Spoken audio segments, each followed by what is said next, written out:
Halo Jebret Team, ketemu lagi di DPI hari Rabu. Dan siapa yang tadi malam nonton Liga Champions mungkin bawaannya pengen nonjok tembok atau kesel atau gregetan atau matiin TV ngelihat partai yang cuman adu tabrak-tabrak, nggak ada golnya dan juga bosan nontonnya, atau mungkin juga partai-partai lain yang nggak begitu menarik juga ada juga. Dan ada juga mungkin kalau kita lihat kemarin ada timnya Mbappe menang lawan Dortmund lewat lewat penalti satu dan juga lewat Hakimi. Terus juga kalau mungkin kalian juga ada yang nonton pertandingan lain kayak Barcelona menang telak, atau pertandingan apa yang berat sebelah, wajar karena yang lain tim-timnya kayak City sempat ada kejutan di awal tapi ternyata di comeback dengan cukup bantai. Ini hasil-hasil dari matchday 1 UCL di mana Leipzig juga menang 3-1 lawan Young Boys. Shakhtar Porto 1-3, Lazio Atletico gol dramatis dari kiper di menit akhir, dan juga ada Feyenoord ngalahin Celtic yang sekarang dilatih Brendan Rodgers lagi ya. Nah itu kalau ngeliat dari bagaimana AC Milan menghadapi Newcastle sebagai tuan rumah, mungkin masih belum bangkit dari rasa sakit kalah di derby, ditambah lawannya Newcastle yang masih di panggung. Tapi sebelum kita bahas pertandingannya, mungkin kita tanya Aldi dulu. Kalau kemarin katanya Newcastle telat nyampe di Milan. Ini so far update-nya apa nih? Apakah akan ada hukuman atau apa? Oh enggak, ini pertama kan keluar dari Sky kan, Sky Sport, bahwa itu wartawan nunggu hampir 3 jam untuk press conference. Jadi si Eddie Howe ini memutuskan untuk latihan terakhirnya itu nggak di San Siro. Karena dia ngerasa kalau latihannya di San Siro banyak yang bisa dicuri itu ide-ide atau permainannya. Jadi dia pengen latihannya di St. James Park atau di Newcastle, baru dia flight ke San Siro untuk press conference dan juga masuk ke hotel. Pas mau flight, badai di Milan. Ya kalau yang pernah ke Eropa tahulah, coach juga tahulah, Milan itu emang sering banget badai dan emang benar-benar bisa telat flight. Jadi udah sering Milan seperti itu. Coach mau ke Milan nih bentar lagi. Lu ke Roma ya? Roma dia. Dan itu akhirnya hampir 2 jam setengah tertahan, dan begitu landing, Eddie Howe langsung press conference yang dijadwalkan jam 8, tapi bisa jadinya jam 9, telat sejam lebih. Dan langsung masuk hotel, itu pun masuk hotelnya lebih dari jam 11. Artinya jam istirahat dari pemain Newcastle ini juga keganggu.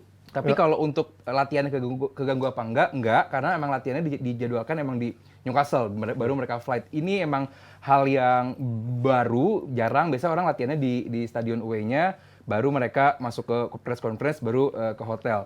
Apakah ada hukuman atau enggak? Gue rasa sih enggak. Teguran mungkin ya, karena ini kan force major juga, badai gitu. Newcastle nggak bisa mempengaruhi itu. Jadi buat gue mempengaruhi apa enggak begitu ya. Cuman ini adalah teguran dari UEFA doang. Kenapa lu sampai harus latihan dulu di stadion Newcastle baru berangkat ke Milan? Ya. Tapi mungkin hasil latihan itu berbuah cukup 1 poin ya. Ini bagaimana Tonali yang menjadi pusat sorotan, tapi menurut gue kemarin justru bukan Tonali yang menjadi pusat sorotan, malah kayak Nick Pope atau mungkin pemain-pemain lain yang menjadi sorotan di Newcastle. Lu kemarin gimana melihat debut Tonali bersama Newcastle menghadapi Milan gimana? Ya kalau gue ngeliat Tonali jujur menderita ya. Tapi nggak cuma Tonalinya doang yang menderita, karena lini tengahnya Newcastle mayoritas juga pada menderita tadi malam. Tapi bener kata Mas Panji, mereka pulang dengan 1 poin. Mungkin itu hasil terbaik bagi mereka, bagi Newcastle. Tapi kalau kita ngeliat permainan mereka tadi malam, ya gue cukup surprise juga ya. Mereka sejak awal musim memang mengalami start yang buruk Newcastle, walaupun lawannya sulit-sulit di Liga. Tapi ini cara permainannya masih ke bawah gitu. Mainannya ke bawah terus, mainnya buruk terus, dan juga terbukti juga dari penciptaan peluang mereka pun sangat-sangat minim tadi malam. Dan ini sejalan dengan apa yang sudah mereka lakukan di Liga musim ini. Sekalipun mereka menciptakan peluang, itu nggak terlalu berarti banyak lah bagi lawan-lawannya. Jadi ini tim yang menurut gue masih demam panggung, pasti ada demam panggungnya. Tapi dari segi eksekusi latihan, dari segi eksekusi pertandingan, game plan-nya kayak apa tuh masih belum jelas Eddie Howe di Liga Champions ini menurut gue. Tadinya gue expect mereka akan main yang sangat-sangat low block, main yang ekstra defensif segala macam, main aman, tapi ternyata mereka coba ngelakuin itu tapi nggak berjalan efektif juga gitu. Ini mungkin Milannya emang nggak beruntung, tapi coba ngelawan tim selain Milan, yang tim yang lebih klinikal, ini tim babak belur ini kalau di Champions League mainnya kayak begini terus macam Newcastle ini. Padahal kalau Newcastle kita lihat di Premier League bisa menjadi tim yang sering merepotkan tim-tim besar ya, bahkan City pun sama Arsenal juga suka kerepotan. Tapi kemarin lawan Milan, walaupun Milan nggak bisa menang coach, tapi kelihatan tuh dominasi dan juga kualitasnya tuh Milan jauh di atas Newcastle. Menurut lo kemarin emang Newcastle demam panggung aja, emang segitu doang kualitas mereka ketika berhadapan dengan di Eropa gitu, kompetisi Eropa? Gini, demam panggung itu apa sih demam panggung? Kalau kita bicara demam panggung adalah pemain-pemain yang tidak pernah bermain di internasional. Kita lihat pemainnya, Trippier sering main internasional. Dan Ban nggak pernah. Fabian Schär, Botman. share. Itu semua pernah atau sering main di dunia internet. Jadi demam panggungnya di mana? Itu pertanyaan gue satu. Ya. Kedua, lo ngapain latihan tertutup kalau main kayak begini? Untuk gue kocak aja, ngerti nggak? How itu jam merasa dirinya hebat because you're not. Udah, oke? Permainan Newcastle, ya, gue bukan sekali lagi, gue bukan cenayang, tapi udah dari tahun lalu gue kritik. Ya. Dan sekarang lu nggak bisa bertahun-tahun beruntung. Tahun lalu itu beruntungan gede, walaupun fansnya ngeles ya kan. Dan sekarang kelihatan dia sebenarnya permainan nggak berubah. Cuman orang lawan sudah bisa, oh lu main cuman kayak gini doang. Kalau kita bicara kesulitan, kita kulitin lagi. Sulitnya di mana? Pegang bola. Lu pegang bolanya nggak lebih dari 3 detik loh. Satu ya, passingnya salah suka amburadul. Tonali kemarin itu value-nya 10 juta, bukan 80 juta. Kalau gue bilang yang kemarin bagus itu Longstaff di tengah. Longstaff sama ya Pope. Tapi kalau kita bicara Pope, shootingnya juga banyak yang ke arah Pope. Iya. Ke tengah semua Ya, kebanyakan. jadi mungkin satu save gampang, satu save agak susah. Udah that's it. Dari awal kan gue bilang Newcastle ini tim gerasa gerusuknya IPL. Ya. Ketemu gerasa gerusuknya Serie A. Italia. Dari dua-dua gerasa ini karena gua jam 2 ada live commentary aja untuk member gue. Kalau nggak gue udah tinggal tidur. Iya. Serius. Dan ini bukan karena gue sinis atau apa. It was so poor dari dua belah pihak. Dan untuk kita penonton netral ya, hanya fansnya mungkin menikmati, tapi feeling gue nggak juga. Yang namanya Leo tambah kocak ya, kelihatannya ini pemain yang digadang-gadang 100 juta bla bla. Ngerti nggak? Bahwa mereka mendapatkan peluang. Gue bilang mungkin 20 menit pertama atau di atas 10 menit pertama imbang. 20 menit ke 30 menit Milan lebih dominan. Oke? Baru 5 menit terakhir 10 menit terakhir baru mungkin imbang lagi. Tapi di babak kedua dua-dua hancur-hancuran. Ya. Ya kebanyakan Parah. Milan juga dari tendangan jarak jauh ya. Paling Iya. chance-nya yang dihalau sama back sama Iya. yang si Leo pakai back heel gagal itu ya. Inilah kembali lagi jangan terlalu percaya data. Di babak pertama datanya berapa? 17 shots kalau nggak Iya, salah. total 20-an. Berapa yang jual yang bahaya mungkin Shot seperti apa dulu? Ya, exactly. Dua atau 3 kan komentator bilang tuh di TV. Ya Milan mendominasi melakukan 17 shots ini 2 shots. Come on man. Ya. Kita Fakta. itu penonton nggak tolol gitu loh. Fakta, cuman ya, lu bukan fakta, membunuh. hanya Iya, baca data nggak gitu membunuh. loh. Dan Ngerti nggak? buat gua kemarin sebenarnya bagi Milan dan Newcastle sebenarnya tahu-tahu kelemahan masing-masing lawan gitu, di mana Milan backnya lambat, makanya dia masukin Gordon sama si Murphy untuk lari. Harusnya itu bisa. Dan Milan juga memanfaatkan second ball dengan cukup bagus, shoot jarak jauh juga lumayan bagus, nggak diterusin. Main kayak yang Coach bilang tadi, gerasa gerusuk lari. Yes, Milan mendominasi, tapi berapa lama mereka keeping the ball? Mendapat bola Iya, langsung ke betul. depan. Nggak lama juga. Nggak lama juga Iya. gitu. Jadi mendominasi seperti apa dulu. Buat gue kemarin ya kalau secara penonton netral ya game yang lumayan bagus. Cuman kalau kualitinya gue mengharapkan lebih di Milan dan Newcastle. Bagus karena dua-dua punya intensi untuk Menyerang gitu, nggak Udah, ada itu yang aja. bertahan. Tapi kualitas serangannya Nggak ya ada. gerasa Nggak ada. gerusuk. Dan ya tadi kenapa Coach pada akhirnya bilang gue suka sama Longstaff karena pada akhirnya Longstaff di final Pegang third bola sering banyak banget ya. dapat bola dan Ya. decision makingnya gue rasa kurang gitu karena ya balik lagi Longstaff emang Bukan gue suka sama Longstaff, gue bilang Longstaff yang salah Paling satu. Iya, Paling mendingan. karena Paling emang mendingan. karena banyak banget peluang dari Longstaff. Cuman Iya, final thirdnya, cuman kalaupun gue harus merap up, ini Milan harusnya menang.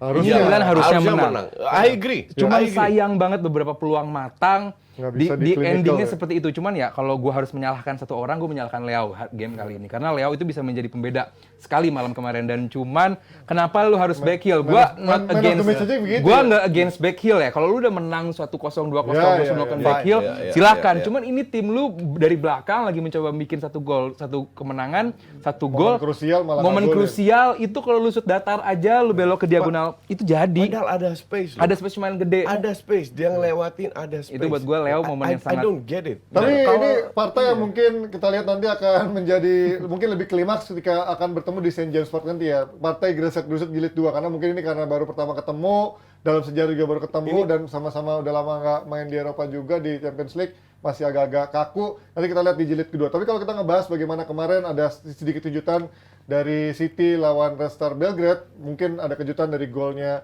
perlawanan dari Belgrade, tapi habis itu mereka di comeback, dan gue menarik bagaimana peran Alvarez sekarang ini kayak lebih membuka City, variasi lebih banyak. Dia perannya di belakang Haaland tapi bisa membuka ruang buat Haaland, nyetak gol dari luar kotak penalti, bahkan bermain melebar juga. Bagaimana lo melihat performa Alvarez sekarang di musim ini lebih bertransformasi? Ya gue kagum banget lah transformasi dia. Bahkan dia kan di World Cup juga mainnya bagus ya sama Versatil banget nih Argentina. orang nih, Tapi gila sekarang makin berkembang lagi. Lebih dari sekedar apa yang kita lihat ketika dia di World Cup bersama Argentina. Dan kalau gue ngeliat si Alvarez juga, surprisingly chemistry dia sama Haaland nyata bagus banget juga. Dan sekarang kan dia nggak cuma main di belakang striker doang. Dia lebih mobile. Tadi Mas Panji udah bilang dia lebih versatile. Dan juga dibantu juga sama pemain-pemain lainnya gitu. Dan juga dari sistemnya City. Tadi malam gue juga selain Alvarez, gue ngeliat ada nama-nama seperti Matheus Nunes yang ternyata dia dimaininnya sebagai double pivot ya sama si Rodri itu, dan kelihatannya nyaman gitu. Gue ngeliat si Nunes ini walaupun baru latihan 1 kali, tapi dia ngeliatnya kayak mainnya kayak udah lama gitu sama City, sama sistemnya si Guardiola. Dia nyaman dengan sistem seperti itu, dan gue kagum juga ngelihat ya belakangan kalau musim ini kalau nonton secara full, Haaland itu mainnya selalu jelek musim ini, tapi dia selalu bisa golin, tapi mainnya jelek terus, banyak big miss chance-nya banyak juga, segala macam. Striker Tapi dia benar-benar striker zaman striker dulu ya, berkualitas maksudnya. itu. Lu Mainnya kalau jelek ingat padahal. Van Basten, Iya. same.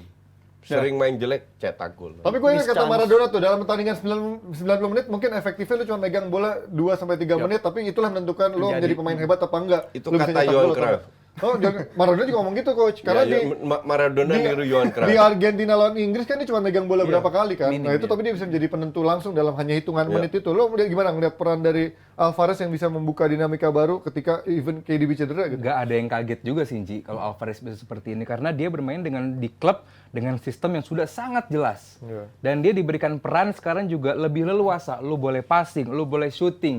Dan di saat bersamaan, passing dan shootingnya juga bagus. Lu bukan shooting asal dari luar kotak penalti terus bola ke atas. Semuanya on target.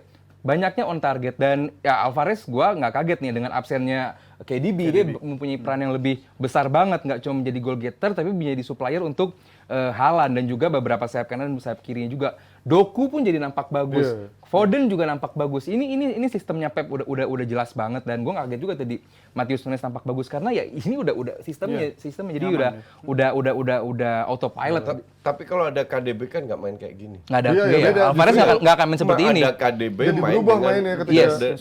dengan 3-2-4-1. Ya, that's why gue bilang kasarnya. absennya KDB ini memberikan space bagi Alvarez Iya. untuk lebih roaming ke kanan Karena kiri. sistemnya dirubah. berubah. Sistemnya berubah. Jadi makanya kalau lu punya sistem bagus, lu mau twitch sistem A, lu mau twitch sistem B, itu udah enak banget. Jadi gua nggak kaget. Ya bukan gue itu ya negatif, tapi kembali ke tim lu Bruno. Tawa dulu Enggak. dengerin ini. Bruno itu harusnya melihat Alvarez main kayak gimana. Ngerti nggak? Tidak sebagai pemain yang stylish, lihat kiri, tapi bekerja keras cari celah. Karena Bruno satu-satu orang di belakang striker yang bisa mendukung Højlund, contoh. Nah ini sistem dibuat seperti itu. Karena kalau nggak ada KDB, biasa KDB ada tandemnya. Lu main dengan atau Rodri ke depan atau Stones, whoever lah, ngerti nggak? Nah sekarang dirubah bermain dengan dua DM mengcover si Alvarez. Nah ini persis perannya Bruno di MU seperti Walaupun itu. gue sih ragu ya Alvarez sukses di MU. Iya. Oh, enggak, Gua sih, ya, iya. enggak, I mean Karena sistemnya juga udah itu beda. karena juga kualitas pemainnya beda. Tapi Bruno dengan kualitasnya Harusnya. Bruno harusnya bisa. Ya itulah, tapi kalau kita lihat City kelihatannya memang belum akan menemui cerita belum. susah atau drama-drama di fase grup ini, karena kita tahu selalu grupnya gampang walaupun ada sedikit kejutan kemarin dari gol yang kelihatan sedikit offside, ternyata nggak offside ya. Dan kita lihat nanti kalau kalian pada nanya kenapa City jarang dibahas, karena nih tim jarang ada masalahnya gitu, nggak ada KDB, nggak ada siapa, menang aja. Nanti kalau udah ada masalah baru akan kita bahas. Dan tadi kita juga gue juga tadi update bagaimana PSG bisa menang cukup nyaman lawan Dortmund yang kurang ada perlawanan, karena Dortmund pun musim ini walaupun juga belum pernah kalah, tapi secara permainan juga kurang meyakinkan dan kalah 0-2 ketika 2-0 di kandang PSG. Dan ada Lazio tadi yang gue juga sempat bilang ini cukup bikin timeline rame karena kipernya si Lazio bisa nyetak gol di penghujung laga. Tadi ada Aldi, ada fakta menit 9, kelahiran 94, di menit 94, nomor 94. Ini menjadi kayak cocokologi yang sangat menarik untuk dibahas oleh netizen. Kita akan lanjut dengan topik yang tidak kalah serunya.